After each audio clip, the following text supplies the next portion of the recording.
Good morning, everybody. Welcome to our webinar with Alan and Simon.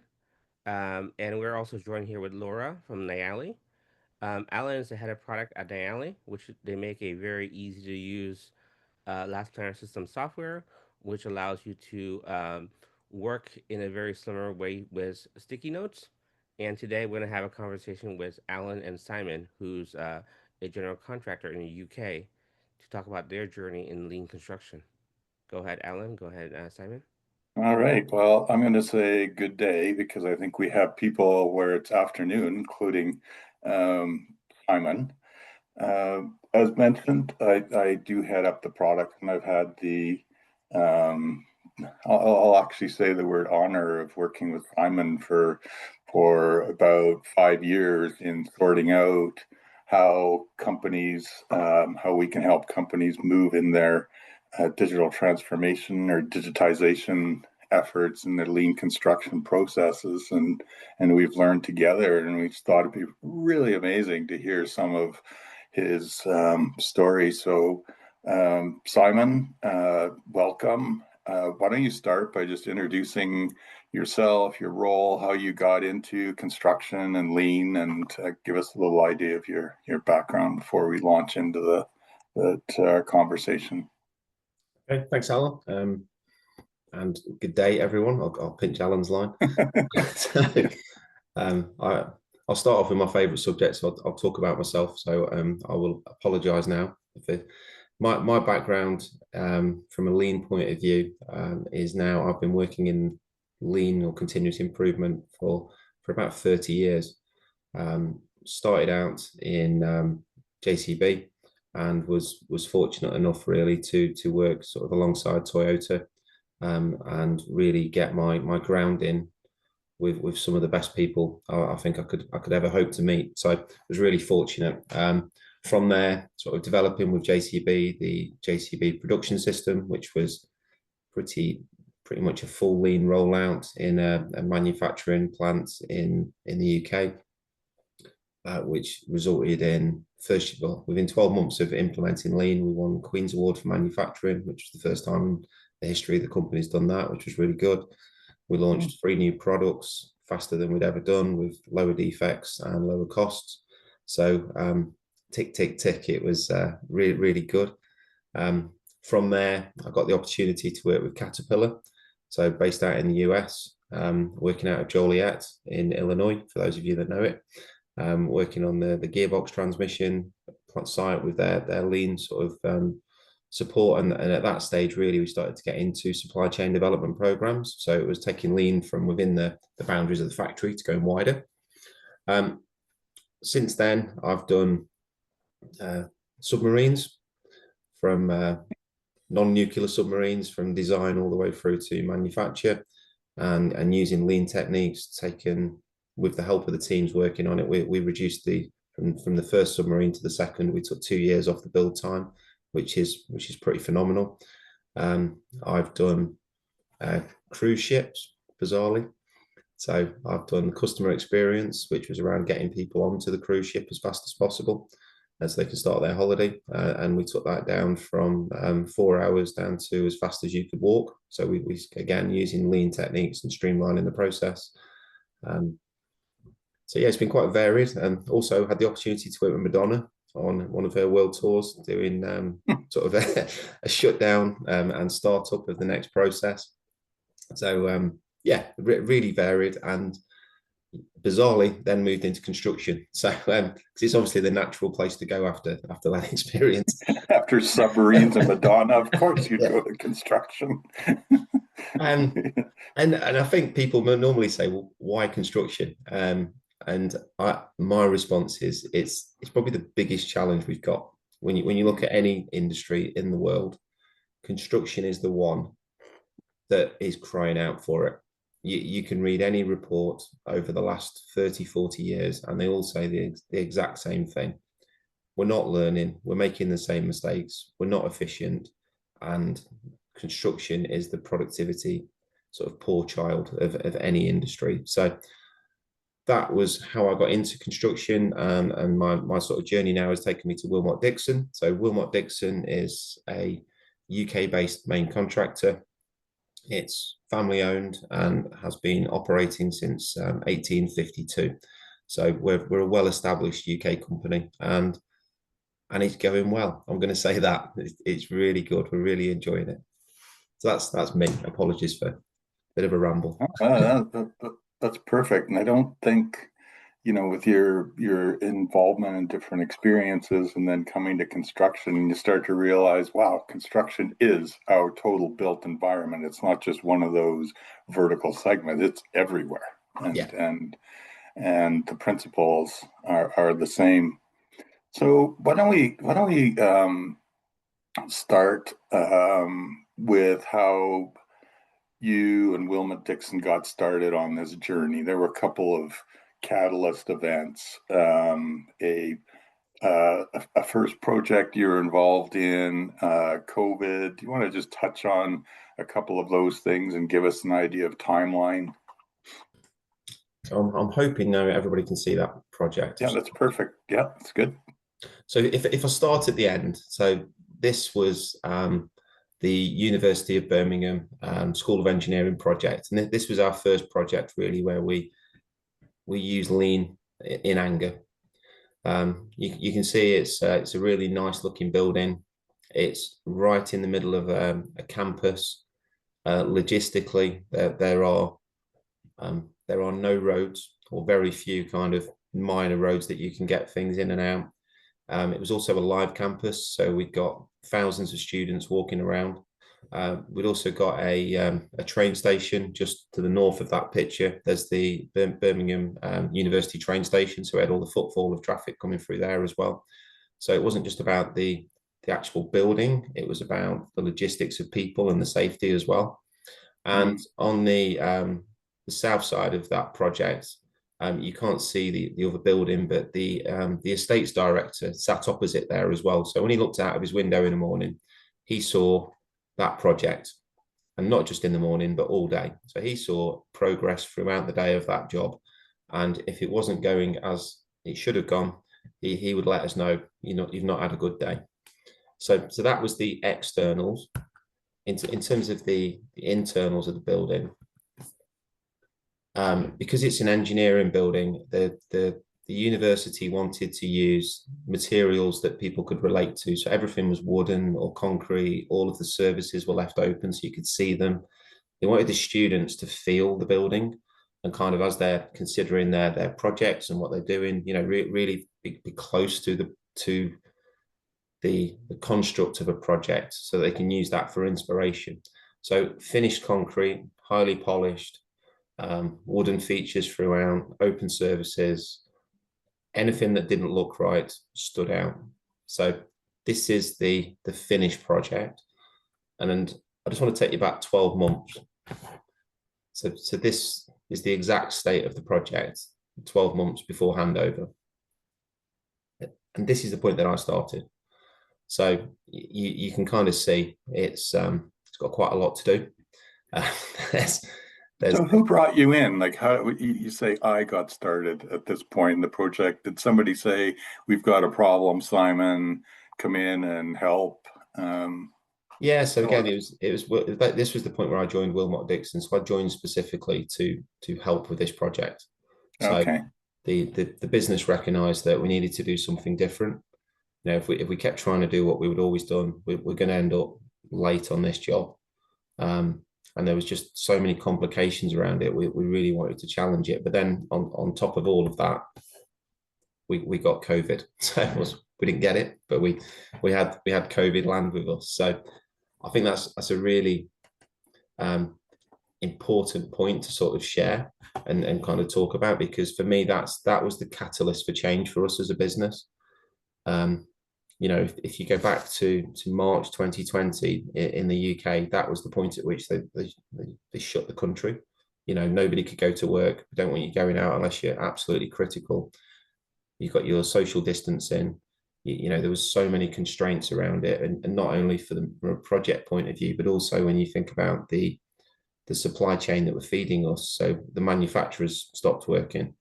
The supply chain partners couldn't get in. So we had to really put a plan in place of what are we going to do differently, and that was where collaborative planning went from a bit of a pointless meeting we would do on a regular basis to let's make this how we're going to run the project and deliver it.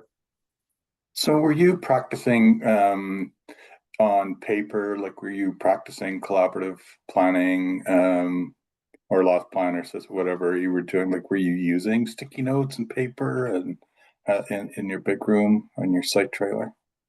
Yeah, so we had a big room set up with paper on the wall and sticky notes, and every month the team would get the supply chain in and they'd sit down and they'd put their sticky notes up on the wall and talk about exactly what they were going to do over the next 4, 6, 8 weeks. We'd probably get in the region of 200 to 300 sticky notes going up on a wall. And my overarching impression of it was really not delivering. I'm trying to be really polite here. It wasn't working. Let's go with that. Well, you had a story. I want you to tell your story about the concrete pour that was happening sort of early days when you were on the site. It's a great story. Yeah, that was the I remember being in the meeting and one of the build teams running the project and kind of running the last planner session. And everything hinged on the concrete frame. So the concrete frame, we needed those dates to be really tight, but it wasn't a collaborative planning session. So people are sat there with their programs sort of going, right, this is what I need to say, and that will be the sticky note I'll put up on the sheet. So the first sticky note that went on the board was, I'm going to do a concrete pour tomorrow. And it went up. And I can still remember the guy doing it now, stuck it on there. And I said, are you sure you're going to do a concrete pour tomorrow? He went, yeah, 100%. My program says I'm doing a concrete pour tomorrow. I'm doing a concrete pour. And I looked out of the window and there was no rebar on site. So he's not pouring. He's not finished his build. He's got lots of work to do. But because he's put that sticky note there, everything else kind of hinged off it. And the sticky notes flowed through the project to give us 8 weeks worth of nonsense, to be quite honest, because we're not doing it. And it just had to change. So we took that as a reference point to say, you're wasting your time and you're wasting our time. This is not a meeting to bring your contract in and just say, this is what my paperwork says I'm going to do, so I'm going to put it up on a wall. We need honesty. And so we started to develop our sort of standard. And we don't talk about collaborative planning now. We talk about our collaboration routines. So we feel we've gone a bit bigger. So it's not just that one session. We've now got a series of things that we do. So we do the 8 to 12 week look ahead, which we'll do on a monthly basis. We'll do the 4 to 6 week look ahead, which has got slightly more detail in it. And then we'll do a 2 weekly look ahead every week. So all of those meetings are happening. And then to maintain progress throughout on a daily basis, our DABS includes an update of our NIALI plan. So we're using that collaboration routine all the way through. So all the time we're referring back to that. So we've gone from doing a one-off event with lots of people sat in a room putting things on a wall that was pretty pointless to we do it. It takes quicker to do, but it's meaningful. And we're really starting to see some progress with that. Yeah, we'll get to that progress because it's really exciting. What were your criteria? Like you said, you had to pivot and figure out how to do, with COVID and with this project running astray. Like, what was your criteria? How did you go about going, gotta find something?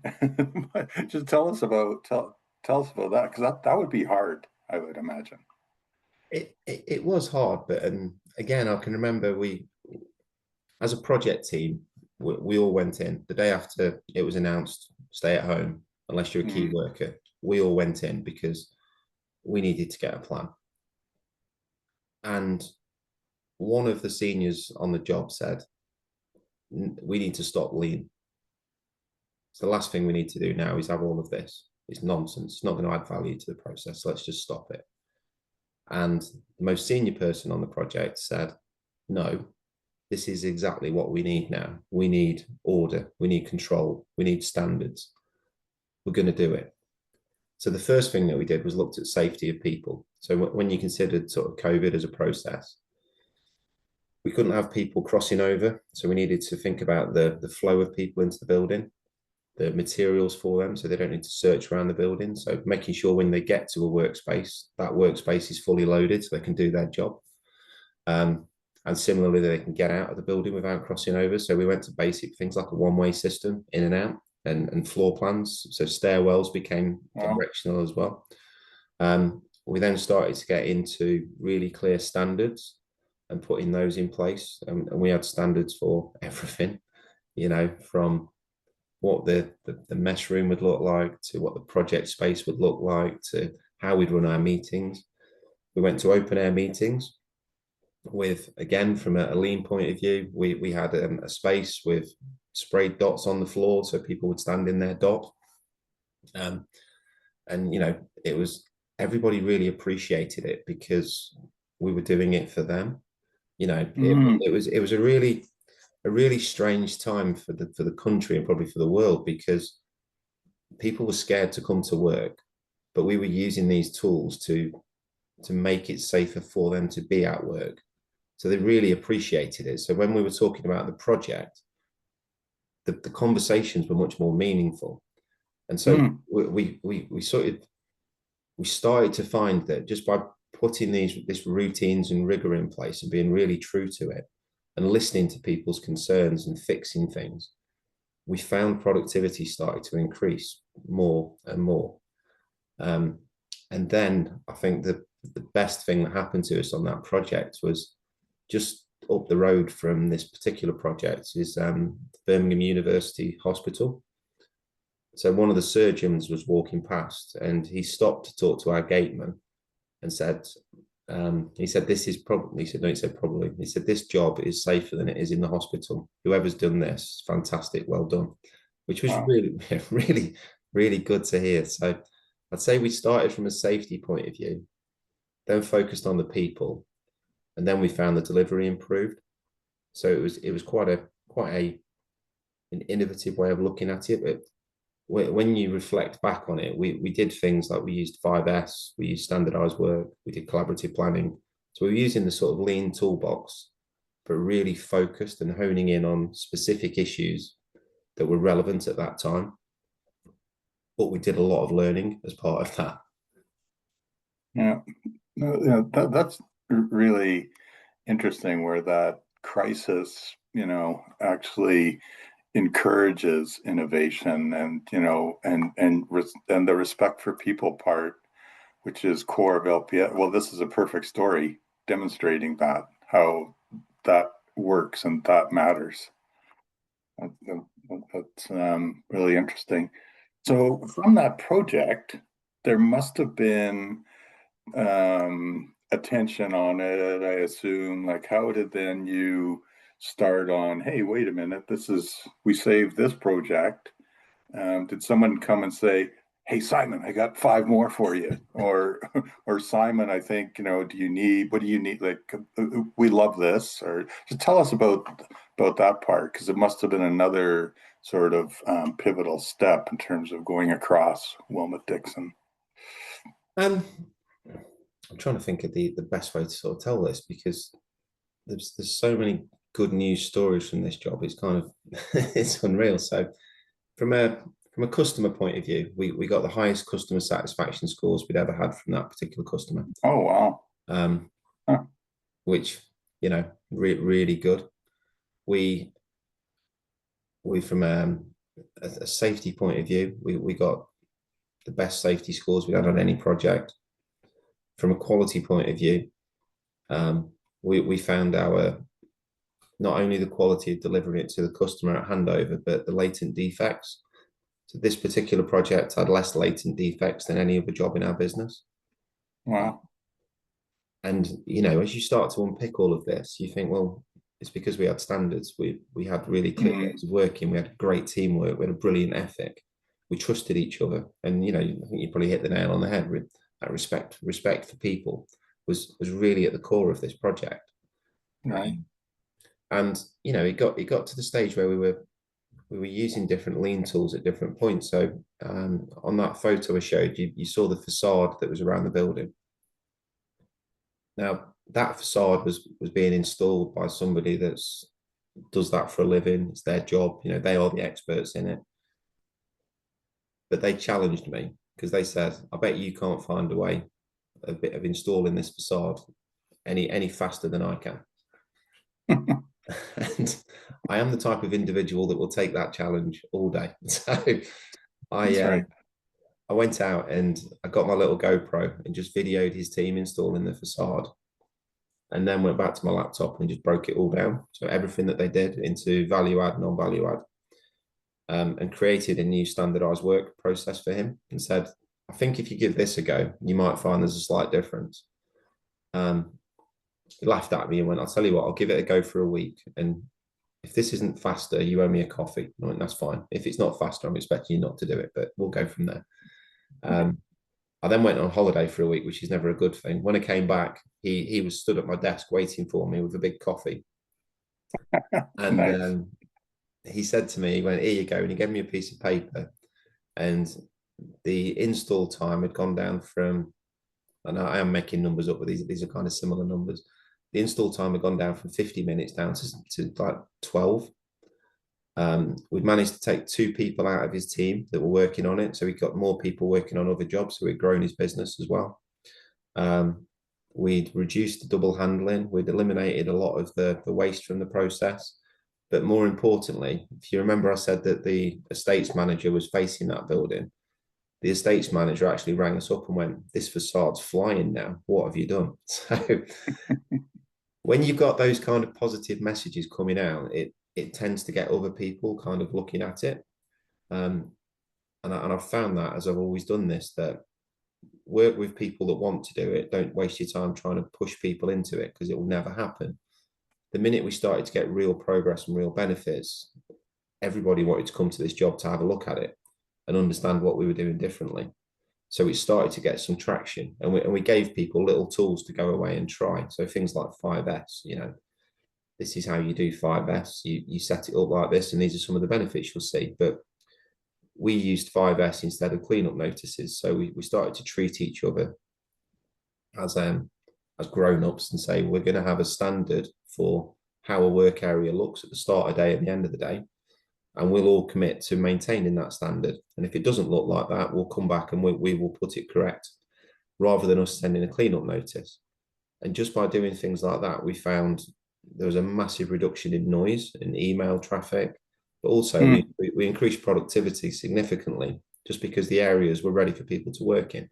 So there's lots of stories there. And then we started to bring in some of the senior team from Willmott Dixon to have a look around the job, and presented them with just facts. It was just numbers, evidence. This is where we were. This is where we are. These are the scores we're getting. This is the return we've seen from working slightly differently.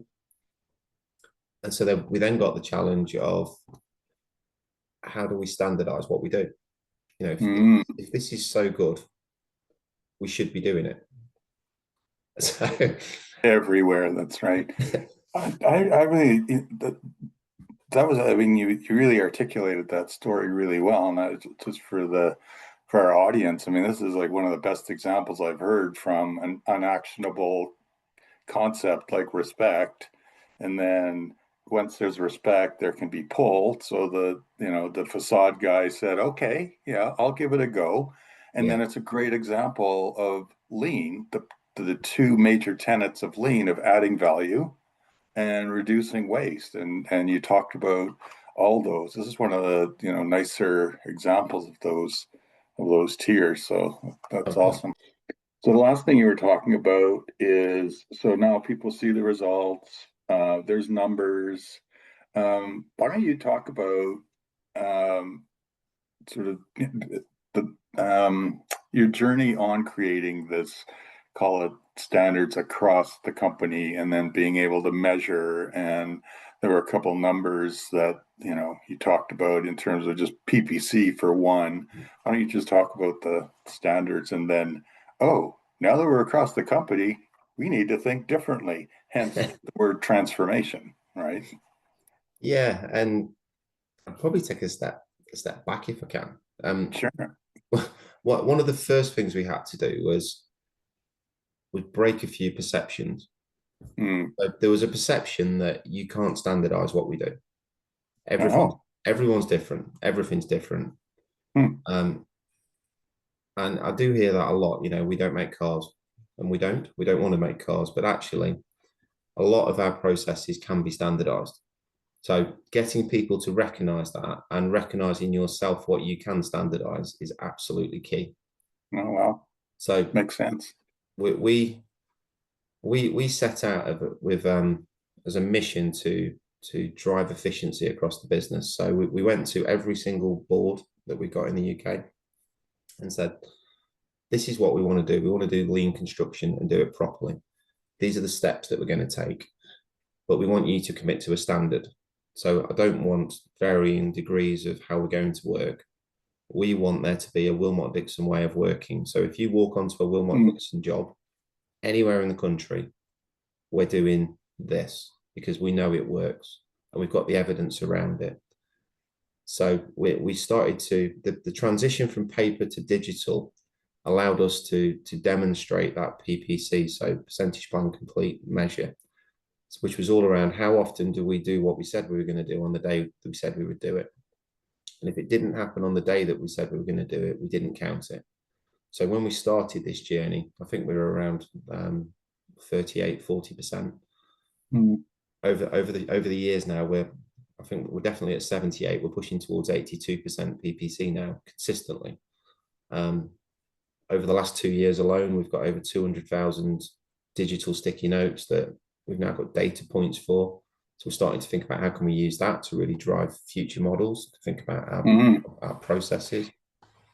So that was our sort of starting point, and then getting people to understand some of the minor changes. So the first thing we need to do is tell people what lean construction is, and not the select few. If we're going to do it, we need to tell everybody, whether they want to hear it or not. They're going to get the opportunity to be part of this process. If they don't want to be part of the process, then that's up to you, but we know it works.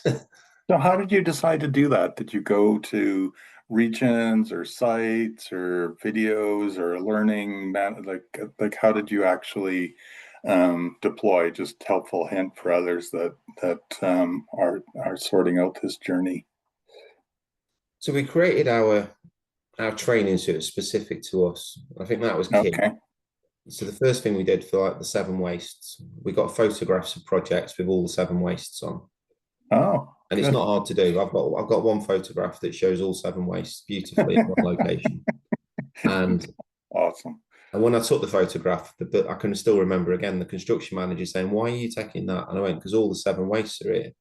And he went, "They're not." And I went, "They are," and then explained what they were.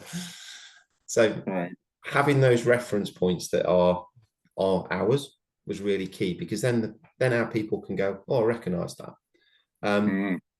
Not taking the opportunity for people to learn away. So we did like a 7 waste training session, and one of our site labourers stuck his head around the door and said, "Do you mind if I join?" And yeah, of course you can. So when he came, and his name was Marius. So he obviously delivered something, so remembers his name. So that's right. Marius came in, sat there, watched the 7 waste presentation, and whilst we were doing it, he was scribbling away all the things that he all of his ideas or whatever. At the end of it, he said, "I've got an idea." So I said, "Okay, what is it?" He says, "Where we've got the skips currently, we've positioned the skip so it's easy for when the lorries come for them to pick it up.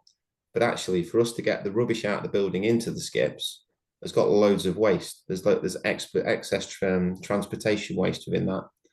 If we move the skips from there to here, I think we can get more waste out of the building." So we agreed to give it a go. And Marius created a little business case for what he'd done, and showed that him and the team, were getting 30% more waste out of the building than they were previously, just by moving the skip locations. So it was all these little minor changes. And I think that's kind of key. I think some people get hung up with this process, that there's going to be one massive thing that you can do that's going to drive a huge change. These little parts all start to add up to give you significant process change, and making people aware that they can challenge it. So we did all of that training for everybody, sat them down face to face with our own material. We picked a few people to make champions, so gave them slightly more detailed training and then some projects to deliver. So that started the kind of ball rolling. We then developed our collaboration routines handbooks for construction and pre-construction, because if following these routines and rigor works in construction, why would you not do it in pre-construction? Because that's Mm. where you make or break a project. So we've created that as well as a way of working. And then really we've just kind of used that as a vehicle for people to get familiar with, to run to our standard. We've got coaching tools, we do site audits around it, and we've kind of gone bigger. So it's not just about, are you doing collaboration routines? It's, how are you communicating with people? Can you demonstrate that people are raising ideas to improve things? You know, Mm. if they're not listening. If you've got 300 Mm. people on a project and nobody is coming to you saying, this is a bit rubbish, we can do it better, there's a problem. So trying to kind of go from one person to 2,500 quite quickly, that was our challenge, really. Yeah. So now, is there a reporting of those KPIs or that type of, like, a monthly, or how do you track that? Yeah. So we've used our our Niali system now, and we run a weekly collaboration report. So Okay.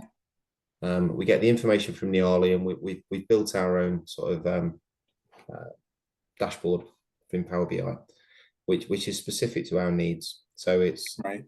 we can we can cut our numbers now however we want. So we know if we're building a school in a certain region, we know which supply chain partners work best in that area.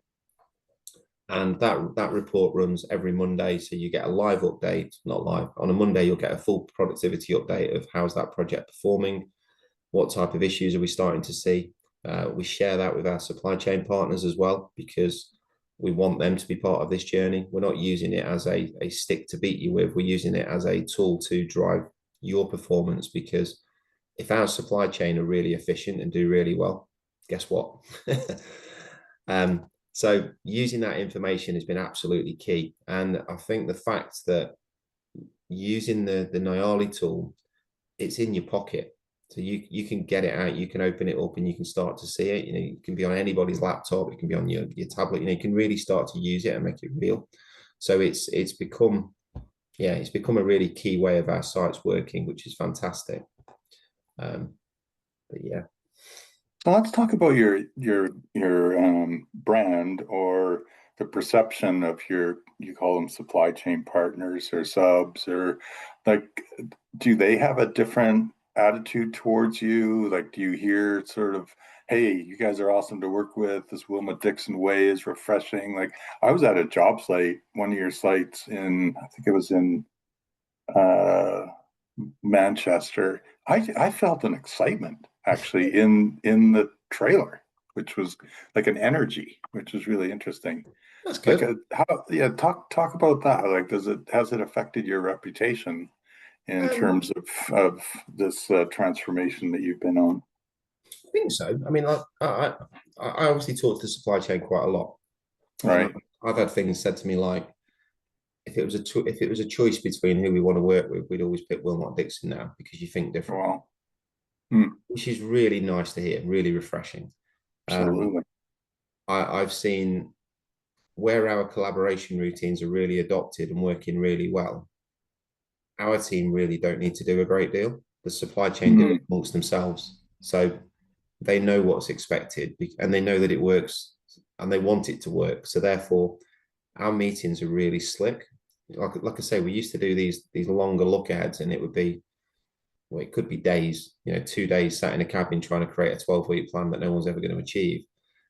We've now got plans that are created within 45 minutes for the next 6 weeks, and Wow. we're hitting 82% of what we said we would do.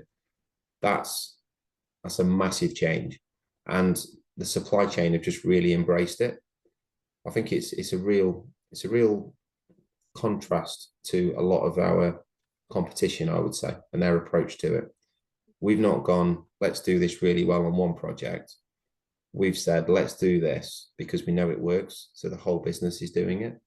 And that's different and more refreshing, I would say. Hmm. So, I mean, all the story just sounds everything's too good to be true. What were the hard parts? Like, what were the challenges you ran into? Obviously, you've overcome them, and maybe you still have them. But I often hear stories about pushback, and this is like, did you have any roadblocks? Like, were there some tough times where it was frustrating, perhaps? I don't know if I call it roadblocks. I would say it's kind of learning. Right. So when we made the decision to launch, this is how we're going to run. Mm-hmm. We were trying to then put it into projects that were quite far down the road. The ship sailed. So trying to change everybody's behaviors and routines when you've got 500-600 people on site all working in a certain direction, and Mm-hmm. to then say, stop doing that, this is how we're now going to work and it's going to be amazing, isn't worth your time. And that was a key learning for me. Okay. We said, right, let's just stop, because we're not getting anywhere, we're not achieving anything. We're doing the meetings, but nobody's really buying into it. You might get the odd one or two people, but as a general thing, it's not happening. So we then said, right, all new projects, so let's start right at the beginning. So if we've got one supply chain partner on site, we're doing it. And I don't care that you think this is ridiculous that I'm talking to you, Mr. or Mrs. Groundworker, but this is how we operate. And we're going to have this communication. So when the next partner joins, it's just what we do, and it becomes natural. And so that was I don't know if it's a roadblock or just a key learning. You've got, there's the mentality of it's new, doesn't really work, which was quite interesting, because I tended to find it was the younger people saying that, if I'm honest. Wow. The people that had been through the journey with us were the ones at the other end going, no, this is the future. We need to do this. And, I've got certain people now that I know I can pick the phone up to and say, instead of me saying this is amazing, can you talk to them, because you've delivered 30 projects, you've got all the scars you're ever going to need from construction. You saying this is the way to work is a much more powerful message than me stood there going, this is the way to go. So yeah, I think that peer-to-peer mentoring has been a key thing. Right. And then the data side of it, that to me has been our biggest change, to get the industry using data and effectively using it. And if you go wider, we made the decision that, why are we creating manual reports? Why do teams spend days creating a PowerPoint presentation or reports to talk about a project? Let's data mine all the information and pull that through, so we've got live dashboards. And we've done a lot of work from like a technological point of view to really develop that as a solution. So all of our projects now have got live dashboards to tell you exactly how they're performing on safety, quality, cost, people, and delivery. So we've kind of kept it true to a lean principles, but we're now using the information that we've got and helping our people use that to make better decisions on site. That's been one of our key learnings in being involved with you is the value of that data, and you've clearly just taken off with the analytics and made it useful, like you say, to yourself. You mentioned the word future, people saying, hey, this is the future, this is how we've got to work. Why don't you just give a few hints on where you see not just yourselves going, but the industry, where it will probably go? There's been some dramatic technological shifts with AI algorithms coming into play, looking at those big pieces of data. Why don't you talk a little bit about what you're seeing in the industry and where you think you're going, without giving away, of course, any of your secret sauce. But why don't you talk a little bit about that? Because, clearly, that's something that you're thinking about. Well, I guess the first thing we've done is we've applied the same principles to our technological plan and the future plan that we have to everything else. So our kind of our guiding lights are: make it simple, reduce the burden on our people, and eliminate duplication. So Mm. they're kind of our golden rules. Nobody should do anything twice. Right. So from a systems point of view, the first thing we've done is kind of looked at all of our systems estates and said, what talks, what doesn't, where can we get information, and started to rationalize that. So we've significantly reduced our IT estate for our people, so it's easier. We've then looked at the sort of processes and simplified that, and using the sort of the next gen sort of the data that we've got to make better decisions, I think is where we are, not think, is where we are going. So using that, I'll reference the 200,000 data points that we've got. That means that we know exactly how many people we need to complete certain tasks. We know which supply chain partners are efficient. We know where we need to support our supply chain partners on certain things. We know that we can start looking about logistics strategies. So going for like a true just-in-time process. We want to link our collaborative planning to our logistics, so that if we're planning to work in a certain area, why can't the materials arrive the day before, get QR code scanned to that work face, so that in the morning when the people come in to do the work, everything's there. That's kind of where we're heading towards now, and using technology to really hone in on, we only want you stood at the work face working. Every time you leave that work face is waste. I mean, I know you're going to have a certain amount, but we want you to be there. And if there's anything preventing you from doing that, we want to know what that is. So we're really focused at the moment on that. And we're starting to think about, how do we measure true productivity? The industry has got various measures, but for me, then they're not wide enough. It's taking individual points. So the industry is obsessed with this £1 million per person turnover type of measure, or things like that. When actually we're starting to think about, we want to use like an overall construction effectiveness measure. So take the principles of OEE, but apply that to construction. So we're thinking about how much of the building are we using out of what's available to us as part of that measure. How often are we doing what we said we would do in the time that we said we would do it? And how often do we get it right? So if you start to measure those three things together by package, we believe we can get a really good package measure that we can start to do something really interesting with. So that's going to be the next 12 months of my life, is really pulling that together to make that interesting. Yeah, and the fallout from those efforts of productivity goes right back to where you started. It's for the people. It's safer. It's predictable, and it's not chaotic. And where the heck's my stuff? And like all those things affect morale and affect the team ambience. So kind of it's back to how you sort of started the journey, that you're actually going to even improve that. So that's pretty neat.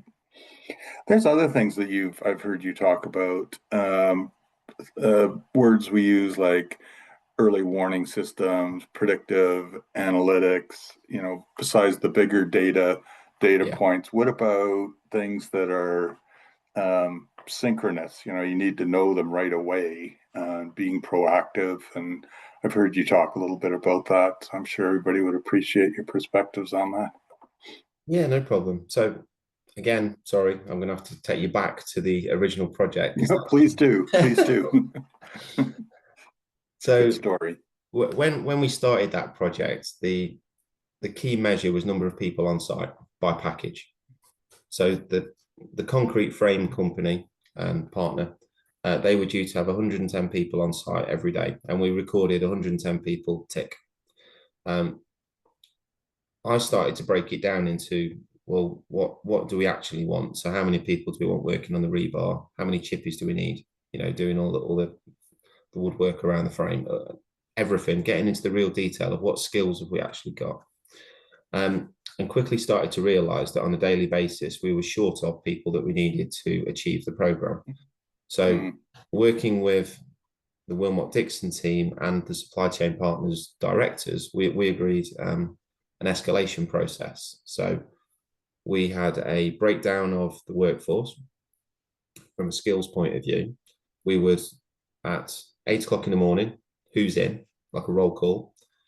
If we were short, the site team, so the senior person on site and the site supervisor for the construction team, so for the concrete gang, would have a conversation and go, right, I'm 2 of these short on one of them that I've got, or whatever. Okay, you've got an hour to get them in. If they couldn't do it, we then escalated it up. That was kind of the first step. But again, just by doing that, we quickly found that what you measure, gets done. And so we quickly found that we were getting the right skills on a daily basis just by doing simple changes like that. So we've started to now look at, from a wider point of view, how do we use our Nyali resourcing profile to break that down to say, I want this number of people, these skill sets, etc. And we can do that by activity now within the system. So we can record plan versus actual for every activity on our process. Right. We want to set up an escalation for that so that we can say, who's our supply chain partner that needs the most support at any one point, or what's impacting our projects, and who's the role around kind of facilitating that change. So from a resource point of view, we're doing that. We're then also thinking about the issues that start to get raised via our collaborative planning board. So we will get a lot of like make ready needs activities coming through or things like that. We will capture those on our board and then make sure that we're closing them out. Or if the team can't close them out, who is the support that should be closing that out? So we've got a lot of technical experts in the business who probably don't get to know about some of the problems at a local level. So actually, rather than getting a team dropping off what they should be doing and trying to fix a problem, we now say, you've got a day. If after a day you can't fix it, escalate it, you need help, and there's the support around the process. So there's a lot of development of that going on. But again, we're using the data that we've got to really drive that as a process. So I guess it goes back to, from a lean point of view, there's sort of principles of an and-on process. So it's a natural thing for us now in construction. I believe that we need this. If we really embrace this kind of change, we need to recognize that the best thing we can do is say we've got a problem so we can do something about it. Or we're going to have a problem. Exactly. All right. Interesting. The early warning, that's kind of what you're alluding to, that you're always kind of monitoring, is everything okay? Or is it going to be okay? Are the materials here? Is the labor here? Is that, like, setting things up, those dependencies and precedents? It is, but again, it's slightly wider than that. So we've got measures now for everything from design through materials through people. Everything's monitored, and we've tried our best to make sure that we've got lead times within that process as well. So we're building that in, so you've got the early warning. Where we want to get to now is, and we're not far off it, if we're designing a project now that's due to go live on site in, say, 7 months or something, if we've not got a design today, I know it's going to impact a project in 8 months' time. And I can tell you specifically exactly where, because we started to build the lead times in there as well for like ordering materials and getting things set up, because a lot of items run longer lead times as well. So we're starting at the real beginning of the process to just be slightly different about how we think about projects to really drive that true overall efficiency. No, that's interesting. And things like, I'm sure you have numbers on, constraints and your reasons for variant, things not getting done as part of your PPC. Are you finding that the chaos has decreased as well, or unexpected things have decreased? Like your approach sounds very, the sooner that you look at things, the better, right? Absolutely. I mean, when we started this journey, we talk about the cost of error. So we'd have a lot of internal problems and rework or things being late, so it was costing us money. I won't say what the number is, but let's just say it was a big number. we've over this 5-year journey, along with some other things that we've done as well, you know, we've managed to reduce that number by it's about 80%, which is massive. And all of that goes straight onto the bottom line. It's our money that we're losing. So being able to do this and see that financial benefit as well has been incredible. And again, that's down to the guys and girls on our projects being so rigorous around following the process, doing the steps, doing the routines, escalating when there's a problem, recording correct information. We're just in a much better place overall, so that, you know, I always say my job is to make things boring. And if I'm doing well, there is no stress. I don't need somebody to run around a project, you know, the old superhero with his cape on, trying to fix a problem whilst delivering material to people, whilst answering 20 questions whilst being on his phone. It's just calm and what we do. And it was really, really nice to hear, actually, Alan, you went to one of our projects and felt that. So, you know, we don't find projects that are doing all of this and it's working well. Like in the morning, we don't have a series of supply chain partners coming in saying, where's this, where's that, can you sign that, what do you need me to do today? It just doesn't happen, because we've got a plan and we're sticking to it. And that shift for me is incredible. You know, when I started this, if somebody had said to me that we'd start to feel like a manufacturing process, I don't think I'd have believed you, but we're not far off it. Yeah, that's amazing, because construction is pretty much bespoke unless you're doing residential cookie cutter things. But yeah, you know, it's interesting you say you're trying to make life boring. I had a senior person, you know, continuous improvement, lean person. I said, "How's it going?" And he said, "I'm just trying to work myself out of my job." Right? Like I'm just not needed anymore, you know? It's sort of the same idea. I'd like to open things up to questions now. People must have heard something that they're curious about, or something else on the topic. So please, there's no prize or anything for the best question today, but it would help the conversation here. So please jump in. You have two options for questions. You can either type it into the chat box, or you can unmute yourself and ask the questions directly to Simon. Ty, are you there? Tech, do you want to? How does this reflect to your journey in Singapore? Hi. Yeah, I'm here. I'm dialing in from China though. It's it's almost midnight over here. But yeah, it's I'm just fascinated with stories. So I'm really enjoying it. Just for everybody's sake, basically the organization I'm from, I'm actually with a government organization that oversees the construction sector. So we don't have our own projects, but our role is to try to uplift all the players in the sector. And one of the things which we are trying to do is to think about how to thoughtfully introduce lean practices into the sector. So yeah, these stories actually have been quite inspiring. I'm going to ask my guys to listen in to the recording, so that we have stories that we are able to start repeating to other people to encourage them. But thanks so much, Simon. Yeah, absolutely inspiring. Thank you. Oh, thank you very much. You're very welcome, Tech. Thank you. Yeah, thanks for that. See if we have anyone else here. I see Turnai. I think Turnai is in are you in Turkey?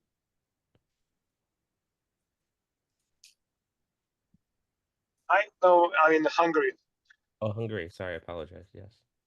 I was wondering about the PPC figures. My question is, where do you what is the basis of the PPC? So when we do a full plan until the daily huddle, these stickies are subject to move. So when do you finalize the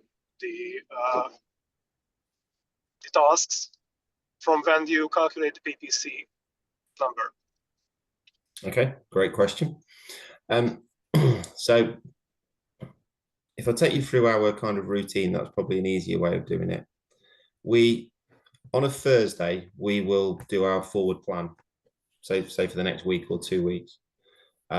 once we've done that session, we lock the plan for the following week. So we say nothing moves, and we call it the week of no surprises. So our mindset is that if you're running a package of work and you can't plan for the next week, so you don't make sure you've got all the design you need, the resource, access, materials, plant, and people. So we use DRAMP. If you can't plan for those things, then you've got a problem. So we put a week freeze on it, but then every day as part of our dabs, we will close off those sticky notes and we don't move them. So if you come to that meeting on the Monday and say, oh, I didn't do it today, but I'm going to bring some extra resource in and do it tomorrow, that's great. Because that's what we will always say, well, what's your catchback plan? But we don't move it. So we'll mark it as missed. And we use our PPC as a true figure of what did we do on the day that we planned to do it. So we've been quite harsh with it, but it's been really tricky to get in. But now that we've got it in, it's really paying benefits. So I hope that answers the question. Yes, thank you. We have a question from John Knight. Hi, John. I'll just read this for you.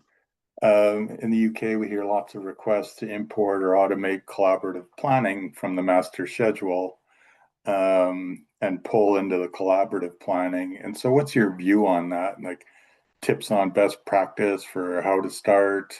Because you talked a little bit about plan versus actual. So maybe if you want to touch on that. It's a good question. Yeah. What I would say is the program is the program. It's not your collaborative plan. We don't import our program to our collaborative planning board at all. We keep them separate deliberately because they are. And what we typically find is the people that have built the program are not the people who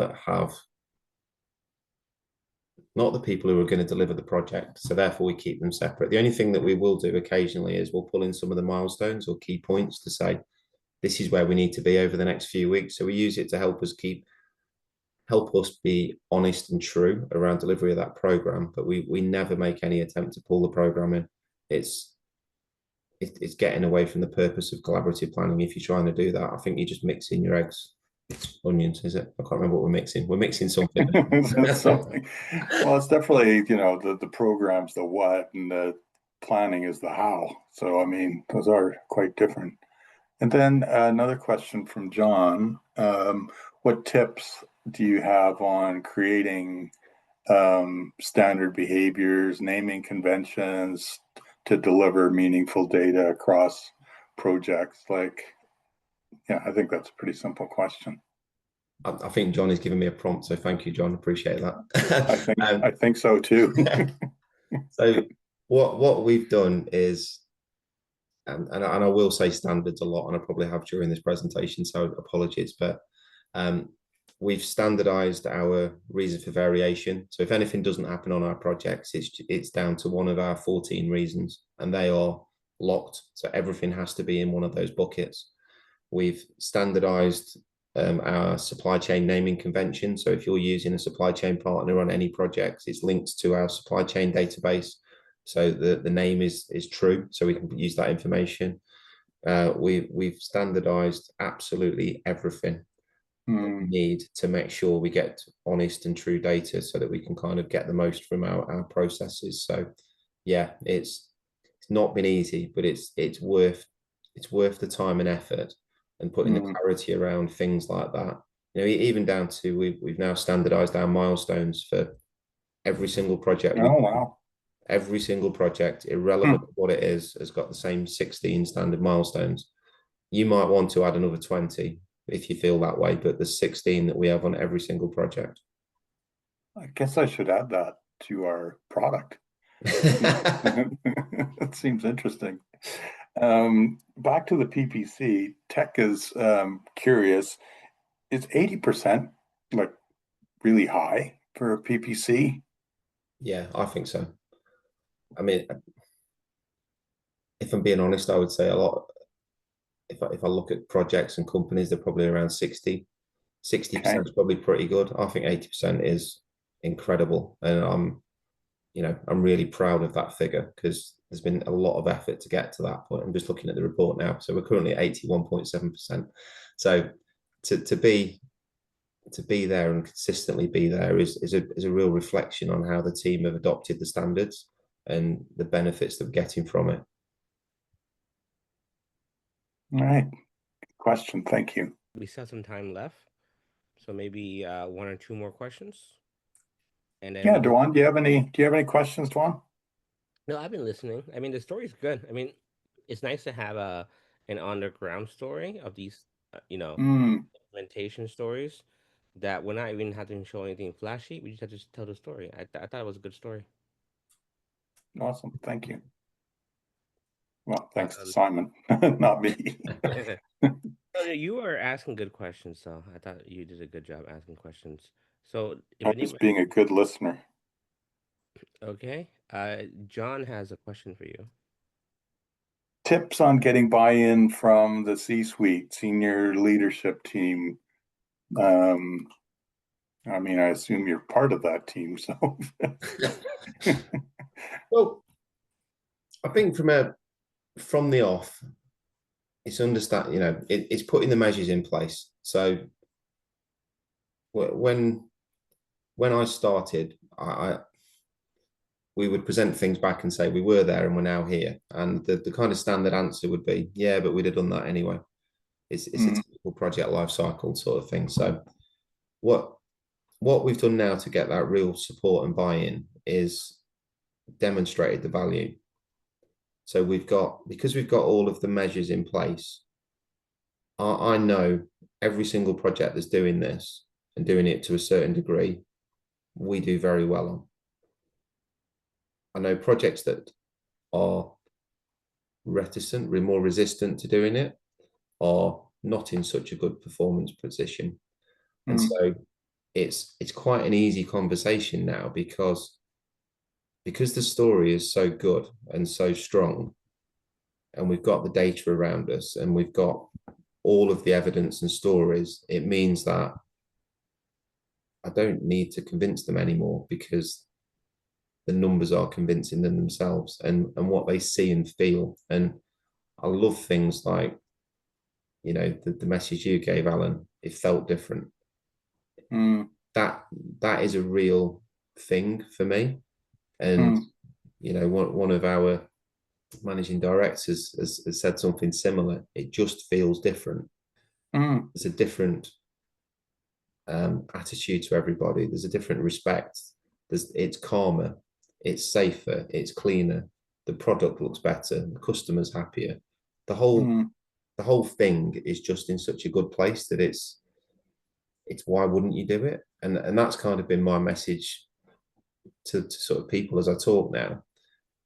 We've got enough evidence, enough stories, enough case studies, whether it's residential repeat jobs, whether it's one-off prisons, one-off schools, whether it's a high-rise residential, you name it, any type of job, I've got a case study where we can say, it was there, it's now here, this is how we got there, and that's the benefit.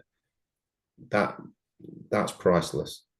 I think my kind of key message is we all just need to kind of stop talking about it so much now, and let's get on with it because it works. The tools are out there. They really add value to processes, and that they just work. It's brilliant. Yeah, and I suppose one of the aspects that starts to happen is you have the data, you have the analytics, and it's like, oh, so now what's our target?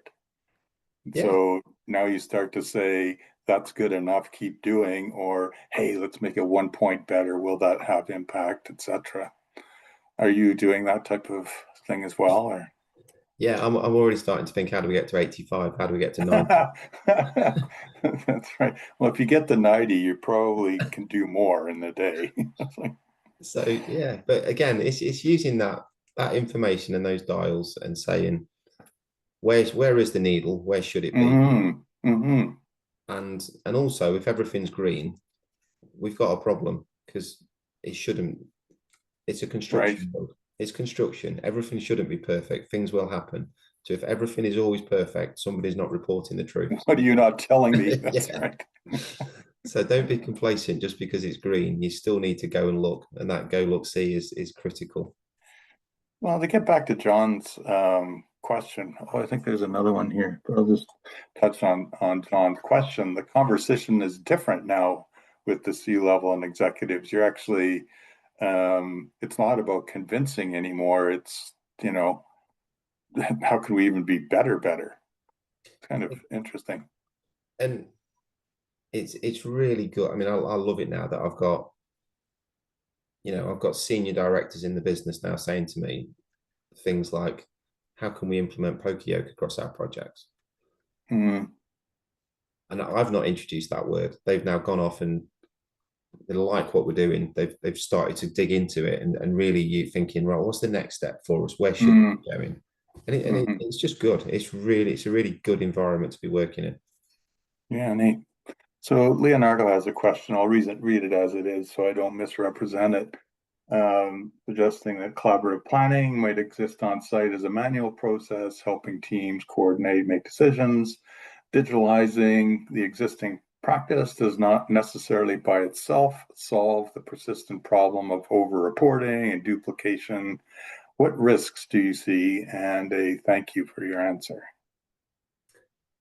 And you're absolutely right. So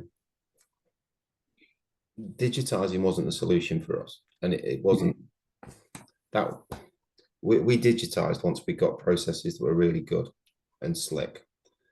And then what we also said, and I'll go back to my simplify, standardize, simplify for our people, eliminate duplication, because we don't want people to create reports. So if you're filling in a collaborative planning sheet and then creating a report for it, and then reporting those measures up, all of that's duplication and waste, and it's taking time off you.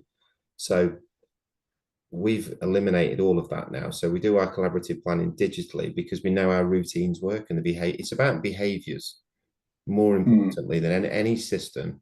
Get your behaviors right. And then once you've got it, the system becomes a benefit because people will do the collaborative planning, they'll get the reports and they'll use the information. There is 0 point automating a system to give somebody a report that they're never going to look at. So get your behaviors right is absolutely the first thing to do. And then worry about, do we go digital or do you stay analog? Nice. Well, we'll just wait a second, see if anybody's got a burning question. But otherwise, Simon, I think you really covered the area nicely. And it's a very clear journey and compelling. Good. Thank you very much. It's been a really enjoyable hour or so. So thank you for the opportunity to talk to everyone, and thank you for dialing in. Absolutely. I think for me, listening to the story and reinforces some of the things that we've done at Nyali to try and support this culture and way of working. Obviously, we can't do everything, but we consider Simon and Willmott Dixon thought leaders. And we look for customers that are thought leaders trying to move the industry, quite frankly. And we want to be, we really want to be part of that. And we grew up by listening to people, and we will continue to listen to people. So it was really refreshing, Simon, to see that we had done a few things of value, and that you figured out how to get value out of some of the things that we do. So I thank you for the compliments and being patient with us as we continue to build something that I think works for construction teams. And I like when we have a North Star about simplicity as well, and being accessible and 0 time to value and low barriers to adoption. This is about the people doing the work. And then there's people in the offices that can take that data and improve the business. And I think that's one of our big learnings as well. So thanks for your comments. It really reinforces that for us. I don't know, Laura, if you want to add a couple things or talk about where we're going to be in the next little while. Yeah, not too much from my end. Obviously, we've got a lot of events coming up this fall for the lean community. If anyone's going to be at the LCI Congress this year, we highly encourage you to come stop by and connect with us. And further to that, thank you so much, Simon, for jumping on and telling your story in such detail. If anyone would like the shorter version to share with colleagues, we do have that up on our YouTube channel. Simon and team did a great video highlighting some of the work they've done, but it was really great to get into the deep dive here and really hear more about some of these projects. Thanks, Laura. All right. Thank you, everybody. And we're going to end it here, and we'll see you guys again in the future. Bye, everybody.